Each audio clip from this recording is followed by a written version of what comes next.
I'm sure, yes, I'm sure you see us. I see us too. Hello, yes, and it's a good timing and a good picture. Hi.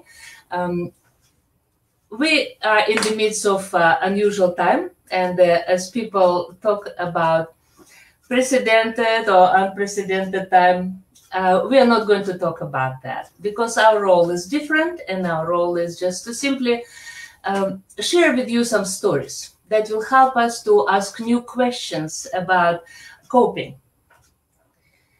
Many years ago, my sister and I were on a city bus.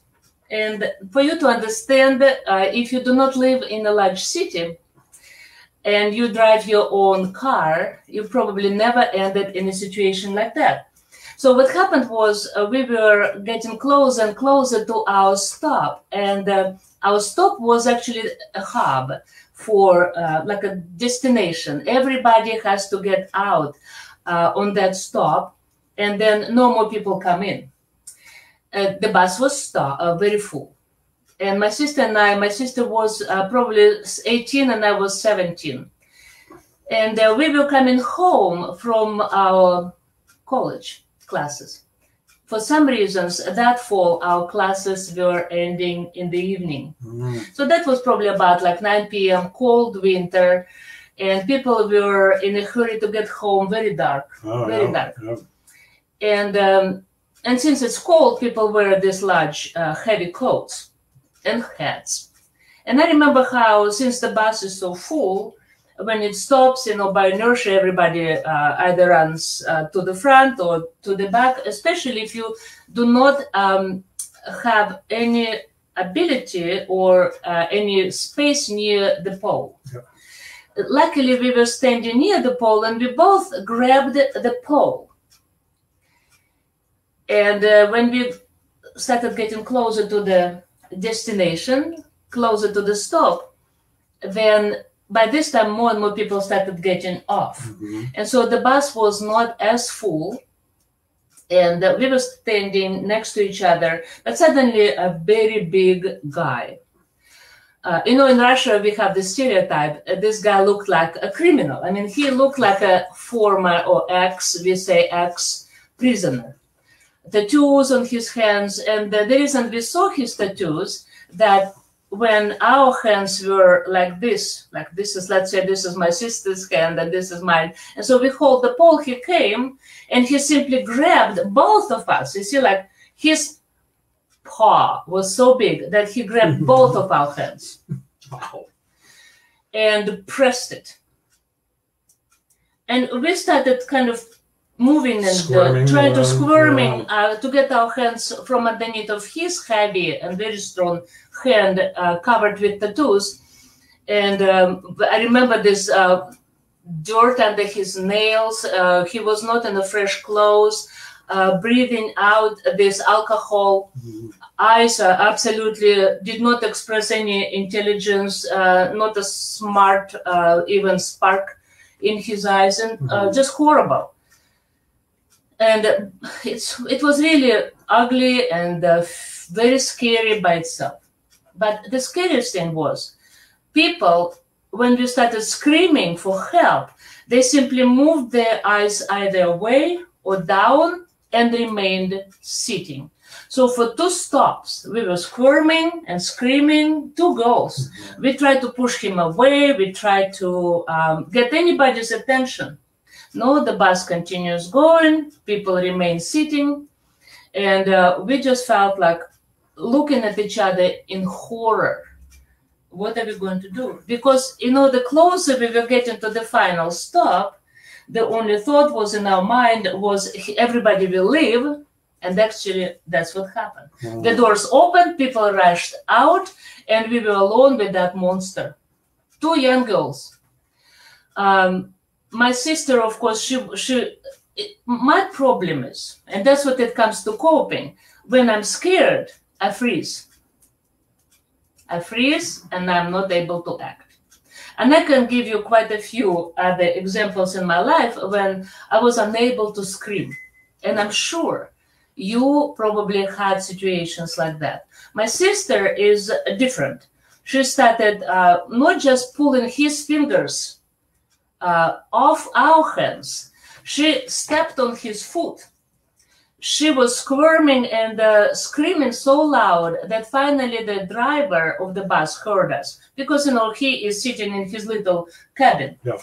So he started moving and looking out and screaming. And so the guy finally realized that he's out of luck, and he released us, and we ran away out of the bus, and he disappeared. We ran home in horrors, just silent, crying. And for the rest of my life, I mean, I'm still alive, luckily, but I'm still thinking about people who were on that bus. And I invite you today to think about situations in your life, and you, Scott, too. This is Scott Kittle, and I'm Lydia Istomina. About situations in your life. Did you ever experience anything like that, that you really needed help? You were absolutely helpless, and you looked for help. And it doesn't have to be a criminal situation like that, but it could be like you have a meeting, and you really feel that you're saying the right thing, and you expect people to support you, at least, not to take your side, right? But just simply to support you and be fair. Did you ever have anything like that? I have dreams like that all the time. Oh, share with us. Can you? Goodness, yeah. Well, as a musician and as a pastor, I am in the public with some frequency, much less as a musician now. But I'd have these dreams that I would go to, that I was supposed to go to a gig, and I get lost and can't find the venue, and then I finally get to the venue, and the door's locked, or I get in there and to set up the equipment, and I realize I don't have my equipment, and I have to go back to get it, and then I can't find it, or I bring the equipment in and there's nobody there. Yeah. And the rest of the band isn't there. I'm alone there. There's no audience.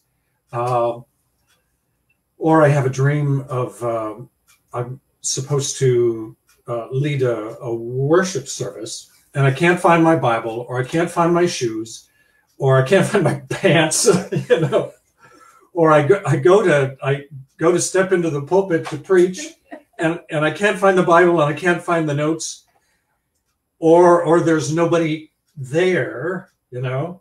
It's a fairly frequent dream that I think a lot of public speakers have. Interesting. But so what do you think causes that dream? Because our dreams are, as psychologists say, our dreams are a reflection of our reality. And in a way, what happens is defragmentation of our life experiences. Mm-hmm. And of course, I'm not a psychologist, but reading about it, and I'm sure you've heard about it, that during our sleep, our brain works very, very intensely, defragmenting everything that we experienced in our childhood, maybe yesterday, maybe today, maybe our premonitions, our fears, and this all kind of clashes, right? And then we see these absolutely amazing, strange dreams that sometimes we feel like we are falling, or we are attacked, we are late, right? Or our feet are stuck in thick mud, and you can't escape from something or someone that's chasing you. Interesting you said that, because I remember several times, and we are married for 15 years, and even before we got married, I remember you mentioned that in some of your situations at work or in your relationship, you felt like exactly what you just said, like you stuck in the cement, right? Yep. So do you remember why did you feel that way? Because I think it will help our audience, people who listen, who follow us, and we really appreciate all of you who follow us, people who have patience to spend time. And if you find that some of what we say is helpful, I think it's a gift, because it's important, especially during this time. And that's the whole idea behind this Coping Life Talk, how we started, was that during this time of COVID, we just sometimes get completely lost. Intelligent people with life experience. I know that many pastors, people who have PhDs, it doesn't matter, doctors, we got really confused because nobody experienced anything like that. But you said that, and this is a very good illustration. You said that before in your life, you felt like you got stuck in the cement. Do you remember what did it relate to? Oh gosh, you may remember better than I. I have had a few critical moments in my life, but it hasn't been anything recently from a job related or relationship related issue. I had some health issues last year, but those dreams were not associated with that. And I find that I have those dreams, but the reality is I'm usually prepared for meetings and services, and when I did have performances, things did generally go smoothly. So they're not a reflection of reality, but clearly they're a reflection of some kind of low-level fear down at the core of one's being that things could all go south really, really fast if it wasn't for, the grace of God and good luck, You asked me if I remember. I do remember one example, and it was back in the company where you worked for a long time. And when we just started dating, you shared with me when we started really knowing each other a little better that your frustration level was so high because you got a new manager. Oh, yes. And the manager had expectations that he did not actually articulate, but he pushed you, and you started feeling nervous. What if I lose my job because I don't feel like this new manager actually sees you as competent, as experienced enough, and though all the years of your service proved that you were competent and people respected you and you made a really good career in that company. And guess what? And you told me at that time that, and correct me if I'm wrong, like I feel like I'm my feet are stuck in the cement, and I cannot pull them out, and it's heavy, and it's like feels hopeless. And the more you move, the more you get stuck. And it applies to everything. It applies to relationship. It applies to our jobs. And if you remember, you lost your job at that time, so your expectation of something bad to happen came through. But so since I started with the story on a city bus, do you see the parallel? Maybe not. Okay, the parallel is that we humans sometimes underestimate the importance of empathy. These people on the bus, when my sister and I were screaming for help, and it's so obvious because it's a kind of a grotesque situation. Plenty of men were on the bus, and two young girls tried to get their hands from underneath of this paw of an ex-criminal, and nobody moved. And he was probably twice as tall. He was really unusually tall for a Russian man. Also large, and also in a coat that makes him look bigger. It's just enormous. And so, but I'm not even talking about sense of justice, anything. People are scared for their life. But a little empathy, empathy. And so this example that I brought up today, I want to use as an illustration for a very important topic that I think is important and valuable for our time to understand. Because with this coronavirus and also with this election coming, people are just so much on pins and needles. And it's enough one spark. It's just a wrong match lit near the can with fuel and the explosion will happen. So the reason I want to bring empathy is that if we look overall at the world now and at our society, it seems like the crime is growing, everything is cruel, people become very unkind sometimes. It feels that way, right? Mm-hmm. This is how we felt on that bus. And of course, it was extreme situation. But after that, for a while, I didn't trust people. Because I could not forget those eyes that people just hid or moved away or looked down and then hurried up to leave the bus. Everybody has families, but the life of two girls, and of course it's us, so you will say, oh, sure, it's because of you. No, but it's important if you see something near you to respond, right? So I want to spend some time today on empathy.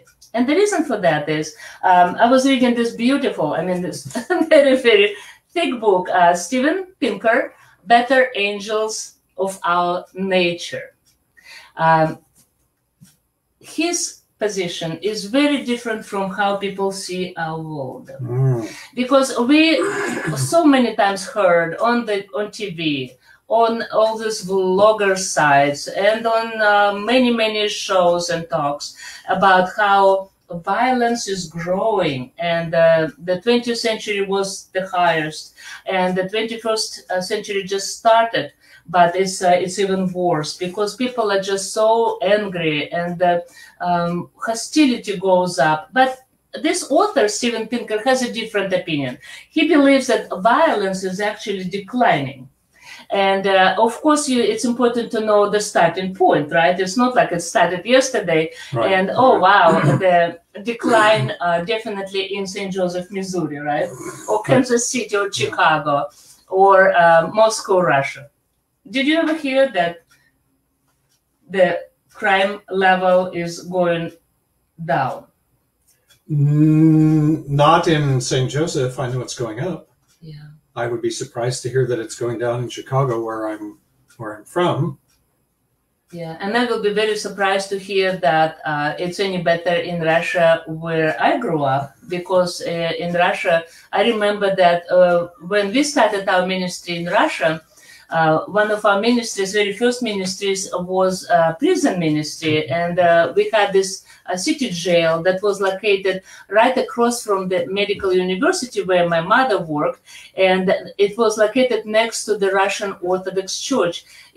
At that time, the only acting open church in the city of over 1 million people. And so it was just a fence that divided those two institutions. Yes. And behind was the cemetery. So we visited that institution of correction.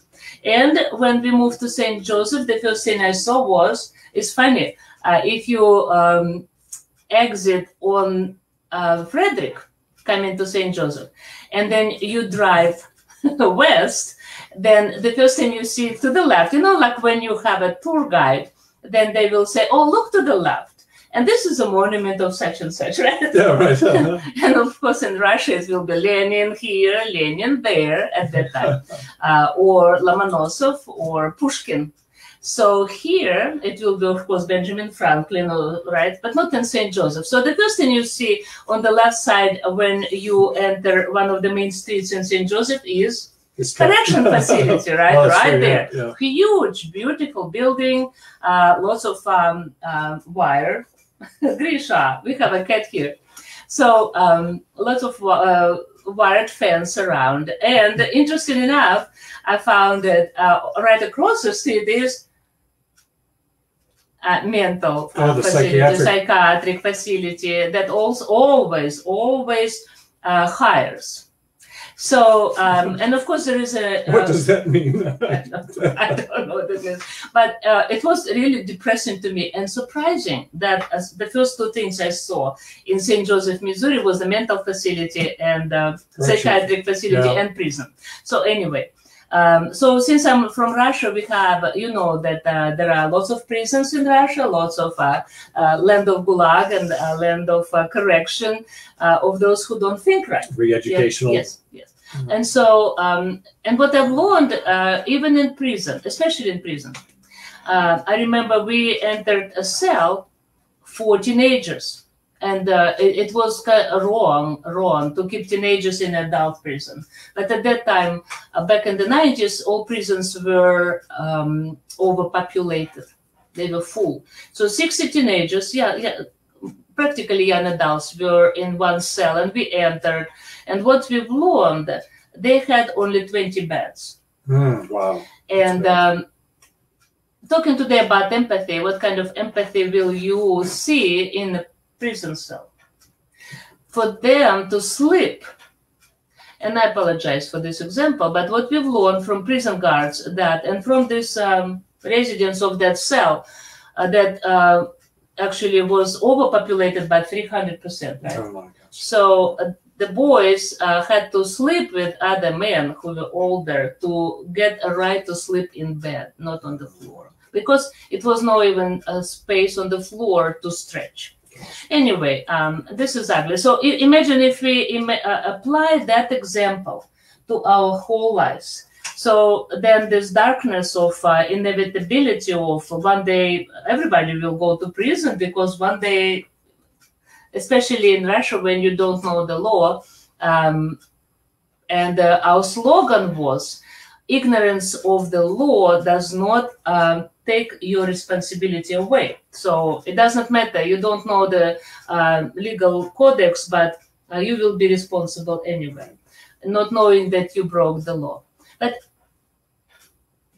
can our humanity do better? And this is what this author is saying, that looking at the history of human civilization, and I used that example very briefly in one of my messages once, actually violence is declining.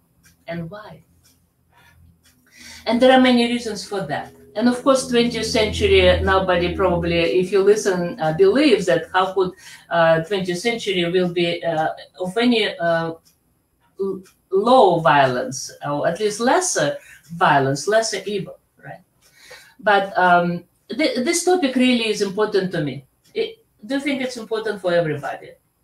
Absolutely, and it's a fascinating subject. And when I get a moment, I'll try and read that book. Actually, it'll take more than a moment because it's a really thick book. I'm skeptical. Right. I'm skeptical, right. But I'm open to hearing the arguments. Right. But the reason I think I wanted to talk about empathy today, because when we talk about coping, and we try to find some solid ground under our feet when we are coping, we feel disengaged, we feel lost, we feel frustrated, distrustful, or distrusting. And again, now when we are completely alone at homes and have fewer interactions with others, I think it's very important even to start with family, because if you do not have empathy to your family members at home, then it's much harder to go through this time, because empathy is, the word empathy is actually not the old word. Did you know that? It's hardly about 100 years old word. It was first time used in 1908. And there are arguments about it. So some people say that it was used by American psychologist, but others say, and his name was Edward Tilcher. But others say that the first time it was actually used a little early in 1904 by a German psychologist. And the word euphony, empathy in German came from German language, and you probably can read it, Einfühlung. This is how it sounds, Einfühlung, right? It sounds in German, because you know, Einfühlen. Einfühlen. That's how we say it in German.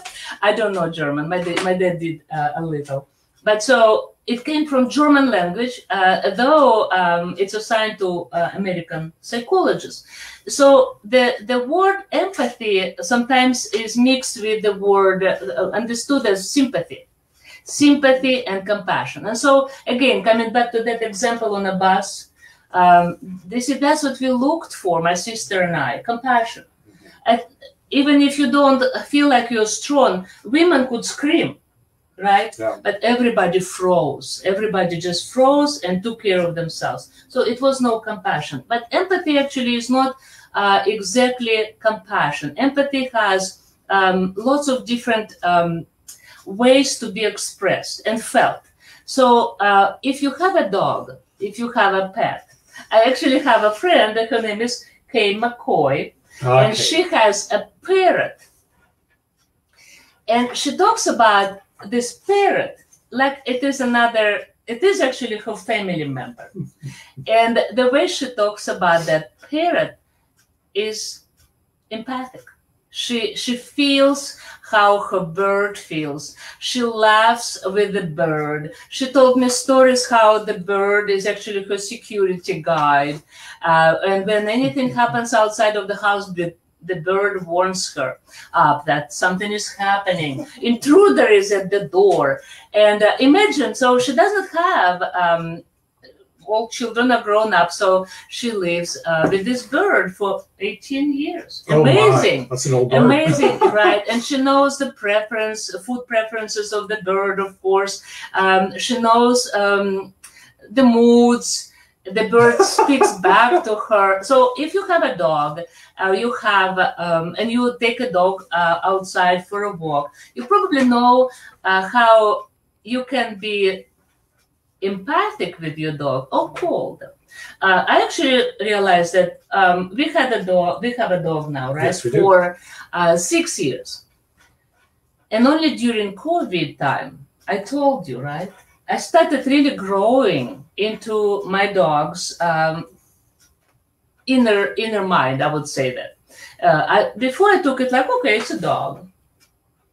Until one day my son, Paul, he gave me a book that was written by a man who really knows dogs.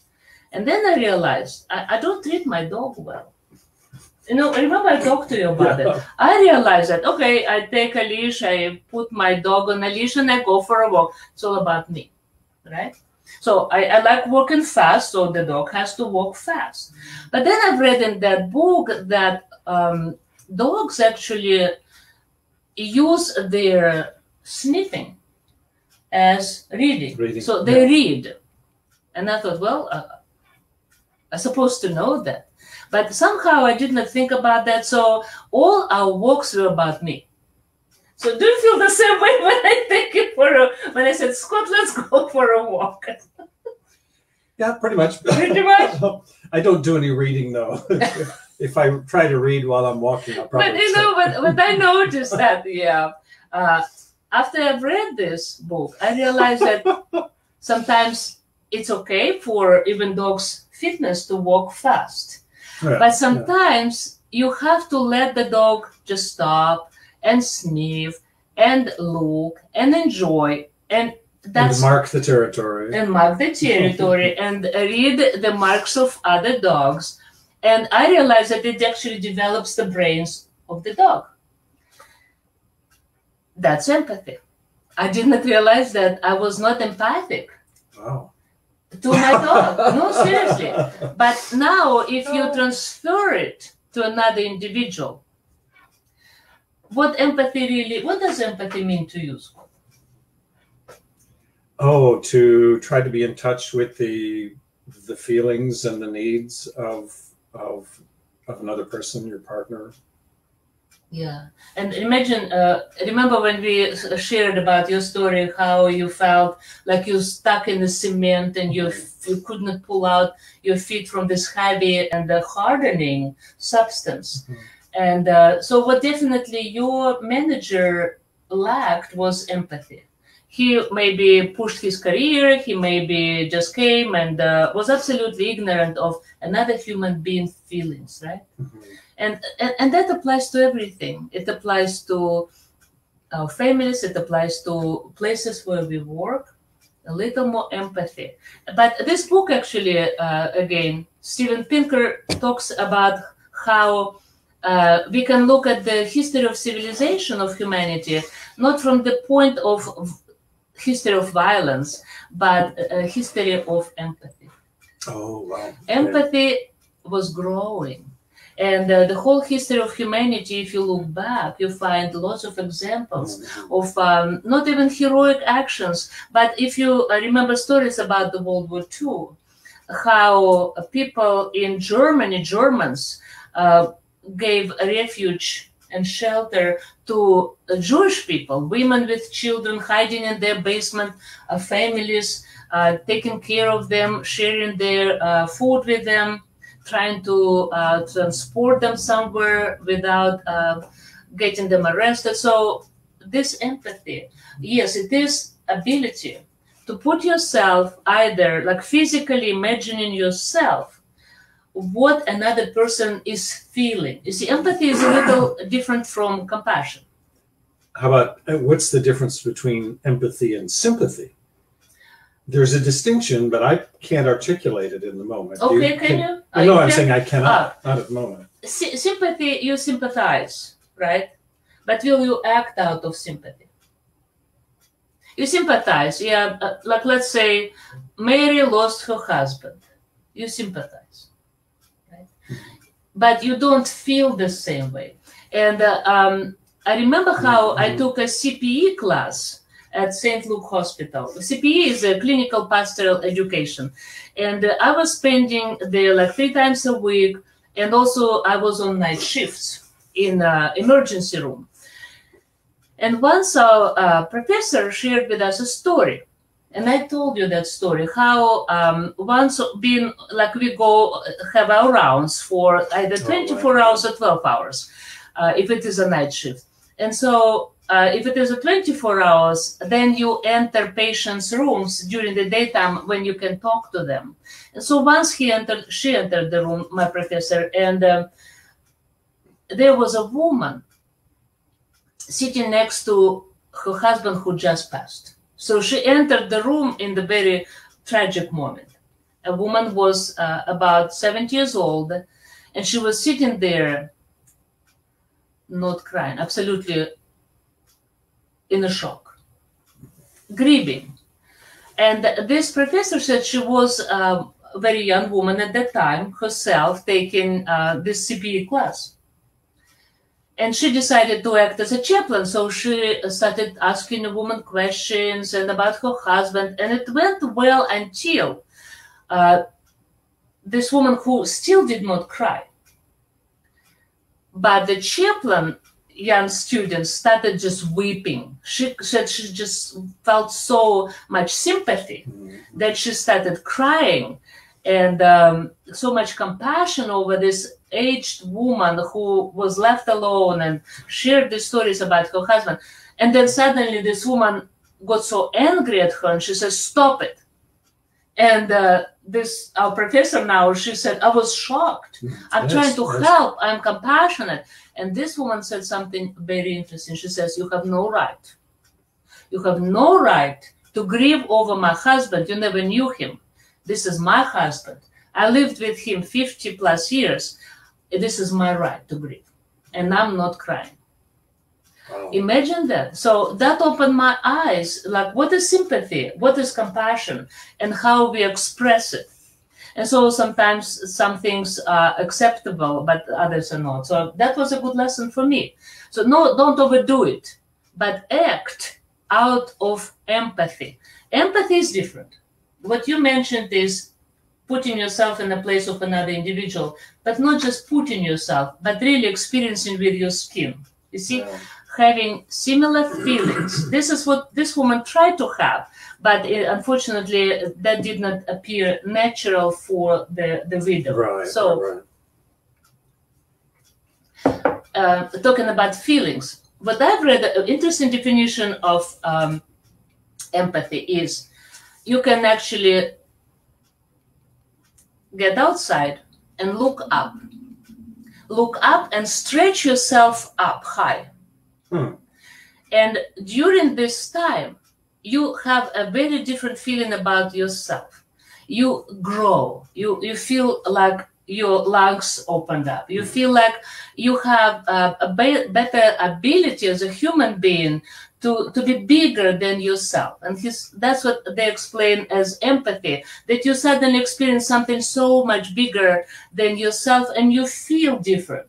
So that's ability to empathize. I remember the time when we sang. Which time? I got so excited that I needed to sing because I actually heard, I thought that it was my answer to my prayers, I decided. Because, I have an accent. And when I preached, I started at one point feeling that something is missing.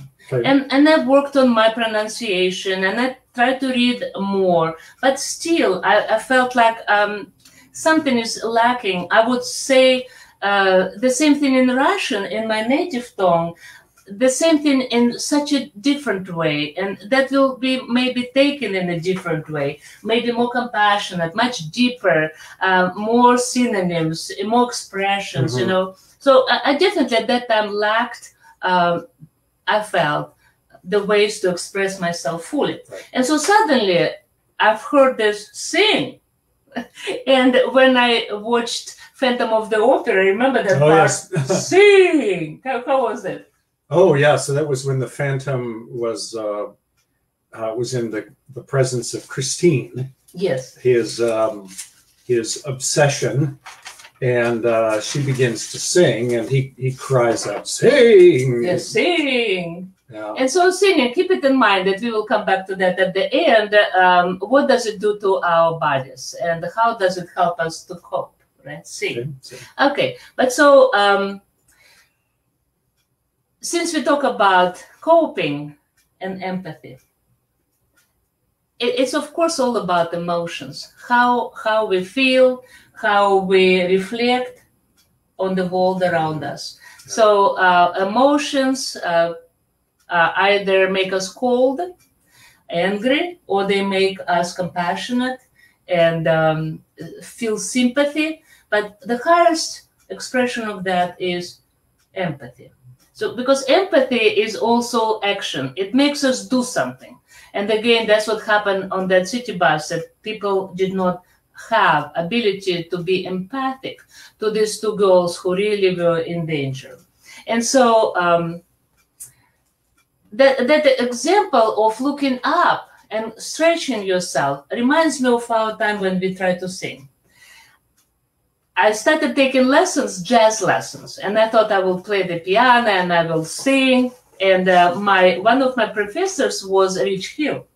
And when I was not played the piano, but I played classic music. Right. And here he teaches me these chords, and I try to follow, But what he does, and I just start playing something and look at the music. And he suddenly grabs music from in front of my nose, and he says, "And now play without." And I thought, how can I play without? He said, just by listen and play. And of course, I was in shock. So after several classes, he jumped, raised his hands up, and screamed, "It will never work."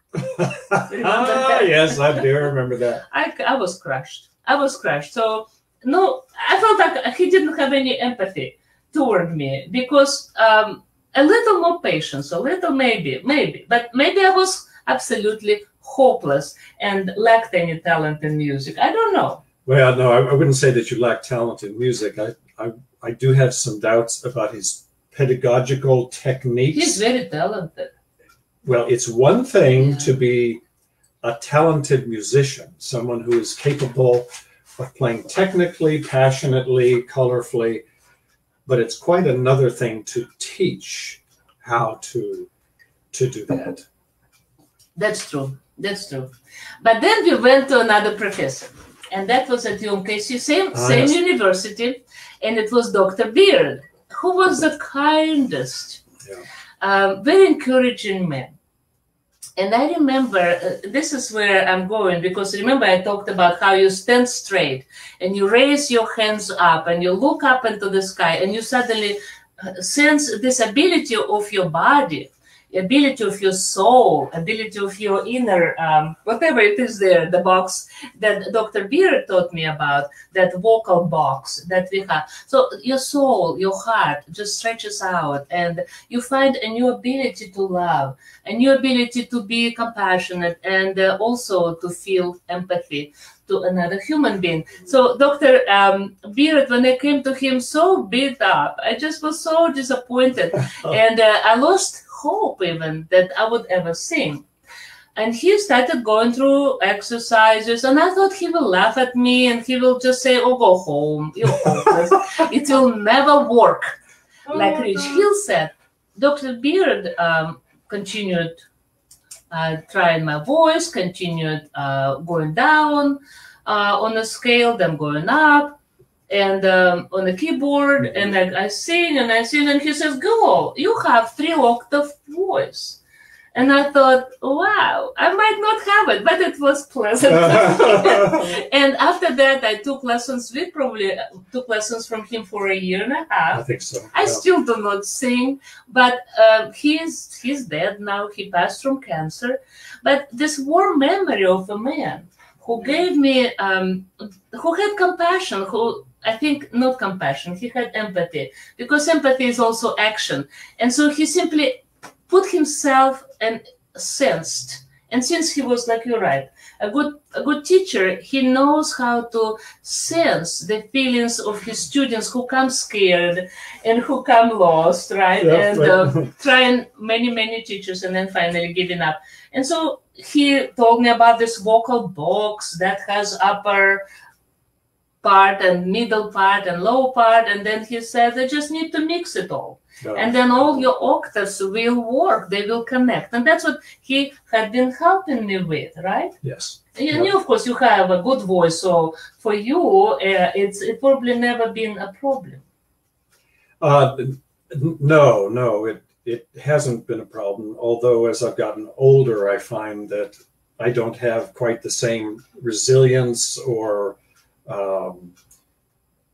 quality that I did as a younger man, but yeah. I know a man here in St. Joseph, his name is Fred Hanna.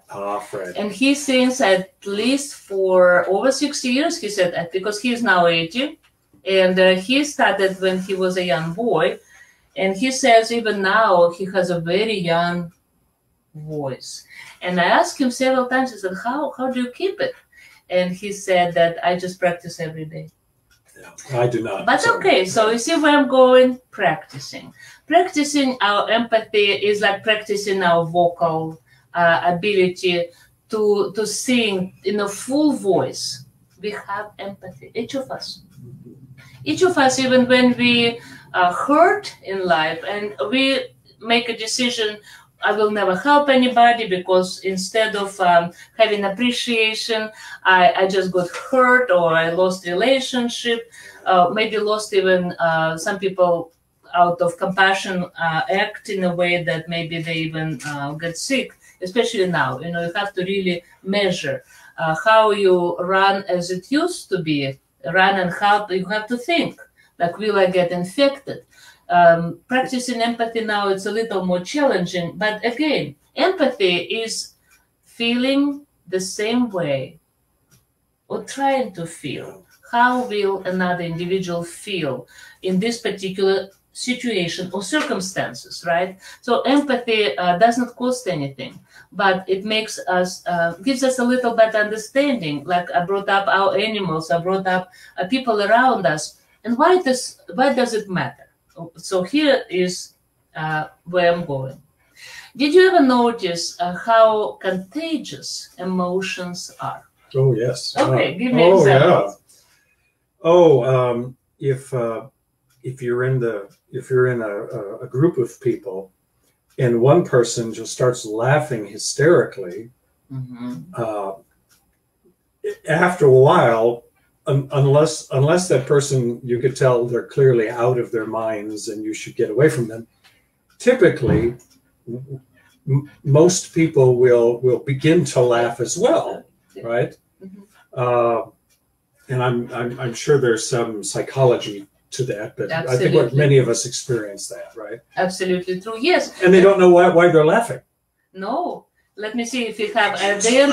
If you have any comments, I will read them. So usually people comment and then yeah. So Sheila Murray said, show the book cover. The Better Angels of Our Nature. So Steven Pinker, The Better Angels of Our Nature. why violence has declined. So yes, emotions are contagious. And now during this week, we had so many people who let us know, or we've learned that they got positive. So we had a church member, we had several friends who were positive, their family members are positive, several people were in the hospital texting. It's really horrific. It's really horrific. So it's more than ever important to show empathy, to show that yes, you don't even have a chance to go to the hospital to visit people, right? Unless you are a family member. We pastors now are very limited to go visit people, but empathy is something that people sense even on a distance. You could reach out, you could write a card, because yes, emotions are contagious, and if we do not allow ourselves, our whole heart and soul to stretch, like we look up, like my professor says, just stand straight and imagine that somebody pulls out your hair, so kind of the top of your head up. Mm-hmm. And then this is how you sing in a full voice. And I think empathy asks for something like this. Empathy asks us to stand straight, relax, and feel with a full heart. Because this time is can be either very ugly with this election, with this coronavirus fear, but what I really like about this time, that people become more compassionate, people become more empathic, people reach out, people call each other, people send each other cards more often. It's kind of a different world. And coming to parents, I think this is a very important time for parents to, since life made them spend more time with children. And it used to be that teachers are responsible for the bigger part of the day. Right. And so now my daughter just sent me a quote from her children's teacher's book that he wrote actually 5 years ago when he talked about online education. And yes, lots is expected from parents. And you remember how when Corona started and online education was the only option for children to finish the school year, parents were almost like beyond themselves, because many parents felt like, oh, that's not fair. This is teacher's job. I don't have to sit and teach. But if not parents, then who? Right. Who will teach your children to have empathy? Who will teach your children to be a better human being? Who will teach your children to be more patient? Yes, teachers did that at school, but now in a distance, I can see how my sister, who is a teacher, she suffers because she does not have that in-person contact, communication with her students. And since she is such a good teacher, besides teaching the particular topic, she was always teaching her students how to become a better human being. And so, and that's how our children become adults, because they look by example. And again, since emotions are contagious, since emotions is something that affects everybody, you mentioned laughter, right? But if you enter a funeral setting, you immediately experience grief, right? If you enter, I remember how I entered one church, and from the front door, I saw a sign that says, leave your ego at the door, or actually check your ego at the door. And I thought, how interesting. So I started talking to the leaders of the church, and they told me something interesting. They said one day they were not a healthy church. And a woman once joined the church, and she was a very happy woman. And then gradually she started getting sicker and sicker and sicker. And first she did not get it. And then she shared with one of the people in the church.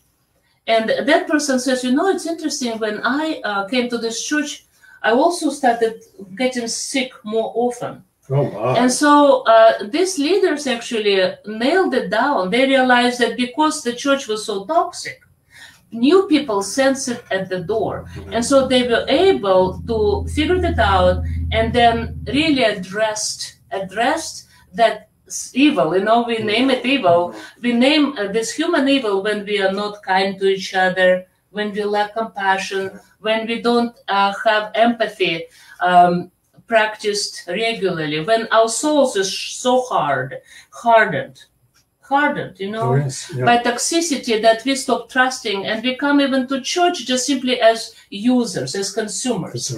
But then church leaders, they addressed it and confessed. They made everybody confess. They started wearing wrist bracelets. Oh my! That no complaints.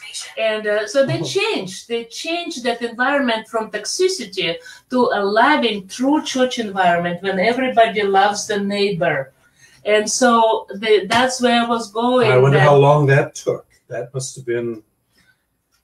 I hope it's impressive. It's impressive, and I really carry this example and this memory to another church every time I serve. I pay attention. I used to be ignorant. I used to enter the church as expecting that any organization supposed to meet you lovingly, and churches are.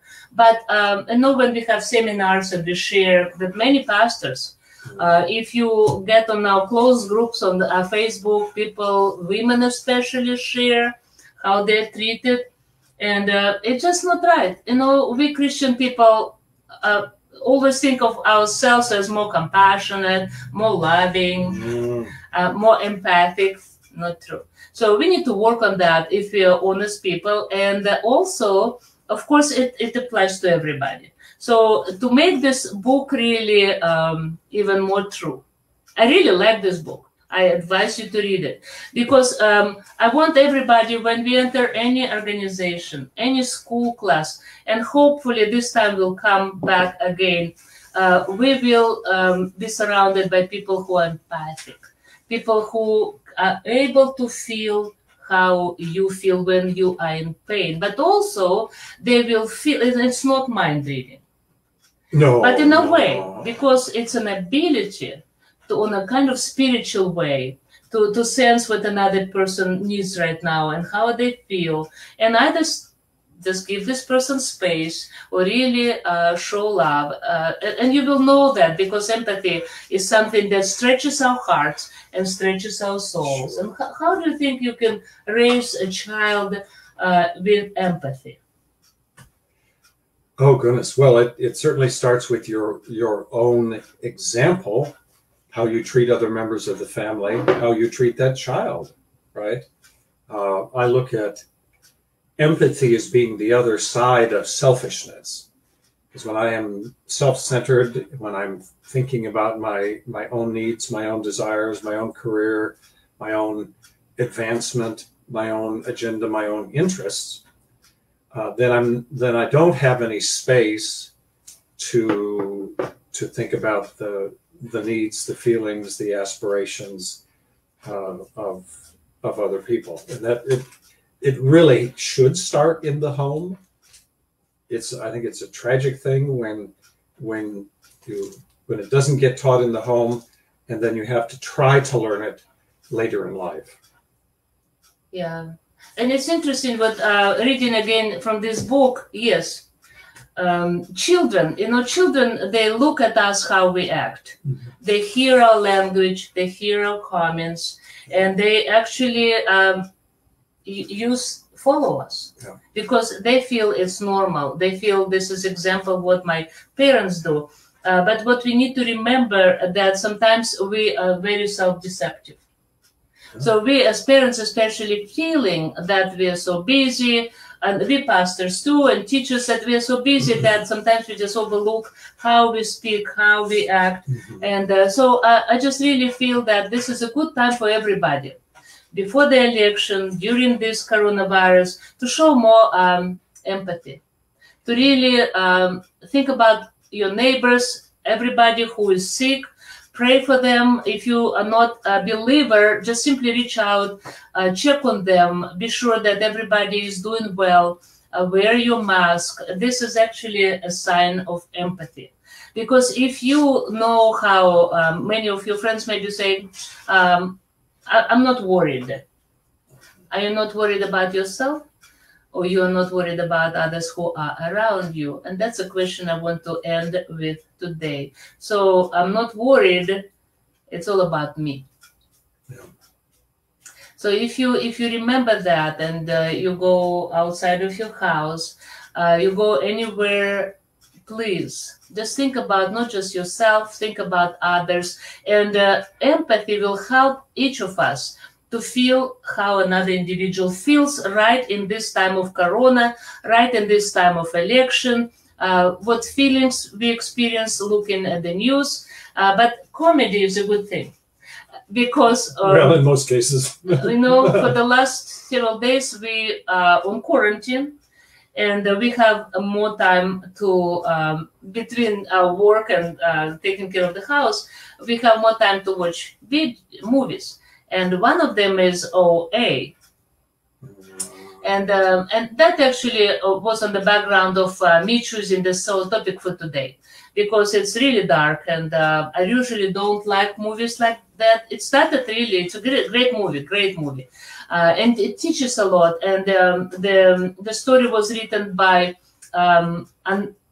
Alison Walker, and she died from breast cancer. And so again, I'm sure that she was wrestling with death and wrestling with the afterworld, and all this transformation, what happens to a person who will go through death, and it's reality. But again, I just don't want the world to be as dark. And unfortunately, this movie made me feel that, oh my gosh, that's why I grabbed this book again that I've read. And I thought I need to read it again just to clear my mind from horrific images and death and all this paranormal activity that is misused by evil people, dark people. So be empathic. Just try to feel what other people feel. And let me see if we have any questions. So we enjoy, thank you for your comments. We enjoyed too. I don't see any questions. So Sheila, I really am happy you're feeling better. And Martha, I constantly pray for you after you lost your wonderful, wonderful husband. God bless you all and have a wonderful week. And we will see you next Friday. So God bless you. Oh, Saturday at 5 p.m. Yes, stay well. Good night. Good night. I will end it, and we will, oops, where's my mouth? Here it is. Felicia.